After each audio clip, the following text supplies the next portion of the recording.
வணக்கம் நேயர்களே. இன்னைக்கு வீட்டில் நான் பாலாக்கீரை சமைக்க போகிறேன். சரி, பாலாக்கீரை பற்றி ஒரு டிப்ஸு கொடுப்போம். பாலாக்கீரை இல்லை, மொத்தத்துக்கு நான் கொடுக்குற டிப்ஸ் எல்லா கீரைகளுக்கும் ஏற்றது. வாங்க வீடியோக்குள்ளே போவோம். வணக்கம் நேயர்களே.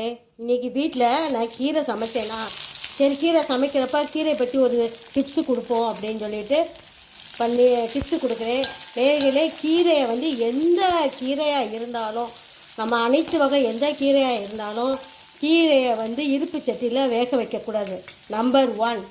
நம்பர் 2, கீரையை எப்பயுமே மூடி போட்டு வேக வைக்கக்கூடாது. திறந்து வேக வைக்கணும். அப்போ தான் கீரை பச்சை கலராக இருக்கும். ஒரு மாதிரி கீரை கருக்காமல் இருக்கும். நம்பர் 2. நம்பர் 3 கீரைக்கு ரொம்ப தண்ணி ஊற்றி வேக வைக்கக்கூடாது. ரொம்ப நேரம் தண்ணி வத்தட்டும்னு தண்ணியை நிறையா ஊற்றி வேக வச்சோம்னா கீரை கடுத்து போகும். அளவான தண்ணி ஊற்றி வெந்த உடனே அமர்த்திடணும். நம்பர் 4, கீரைக்கு ஆரம்பத்தில் உப்பு போடக்கூடாது. கீரை இறக்க போகிற நேரம், வெந்து இறக்க போகிற நேரத்தில் தான் உப்பு போடணும். நம்பர் 5, கீரைக்கு எப்பயுமே அரை உப்பு தான் போடணும். முழு உப்பு போடக்கூடாது. அரை உப்பு தான் போடணும். நாளைக்கு பாலாக்கீரை செஞ்சேன்.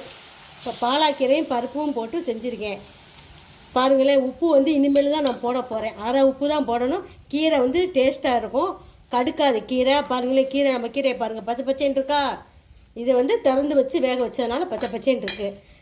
நேயர்களே, இந்த டிப்ஸு பிடிச்சிருந்தா லைக் பண்ணுங்கள், சப்ஸ்கிரைப் பண்ணுங்கள். அம்மா வீடியோவை பாருங்கள். நன்றி, வணக்கம்.